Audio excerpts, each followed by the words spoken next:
भाजपा किसान आघाडीच्या वतीने गोंदियाच्या कारंजा गावात आजपासून 3 दिवसीय शंकरपटाला सुरुवात झाली आहे।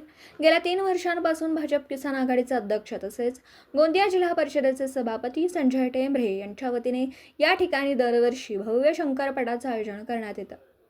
यावर्षी पहिल्याच दिवशी 200च्या वर बैलजोडी सहभागी झाल्यात, तर आज आलेल्या पट शौकीनांनी कमीत कमी वेळेत आपल्या जोड्या पळून उद्या येण्यात येणाऱ्या प्रथम सामन्याकरिता जोड्या तयार केल्यात। तर उद्या याच भव्य मैदानावर कमीत कमी वेळेत धावून आलेल्या बैलजोड्या परवा घेण्यात येणार आहेत। अंतिम सामन्याकरिता निवडण्यात येतील। तर विशेष बाब म्हणजे आयोजक समितीच्या वतीने कारंजा गावातील वयोवृद्ध शेतकऱ्यांचा शाल श्रीफळ देऊन सत्कार करण्यात आला। या शंकरपटात गोंदिया जिल्ह्यासह बाजूला लागून असलेल्या भंडारा आणि बालाघाट जिल्ह्यातील पटशौकीनांनी मोठ्या संख्येत हजेरी लावली आहे।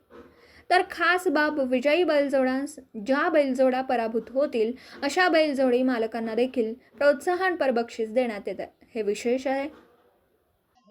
भारतीय जनता पार्टी किसान आघाडी गोंदिया जिल्ह्याच्या वतीनं कारंजा सिद्धांत बाबा ग्राउंडमध्ये आपण शेतकऱ्यासाठी शंकरपट आयोजित केलेले आहे आणि हा 27, 28 आणि 29 जानेवारी असा 3 दिवसीय हा शंकरपट आहे।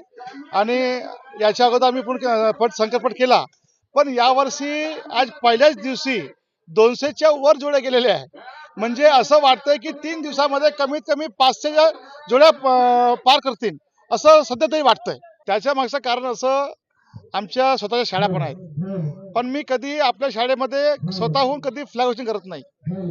ज्यांनी आम्हाला पूर्ण हे संसार दाखवलं त्यांना कोण वाढवणार, म्हणून जे वृद्ध लोक आहेत त्यांनी 70 पार झाले, तर जे लोक 70 पार झाले, मी काय करतो, आमच्याकडे 15 ऑगस्टला आणि 26 जानेवारीला एक दिवस अगोदर जो माणूस फार वृद्ध झालेला आहे त्यांच्याकडे पाठवतो आणि त्यांना बोलवतो आणि त्यांच्या हातून मी फ्लॅग होस्टिंग काळामध्ये करतो आणि ती फ्लॅग होस्टिंग झाली त्याची फोटो काढतो आणि त्याकडे पाठवतो।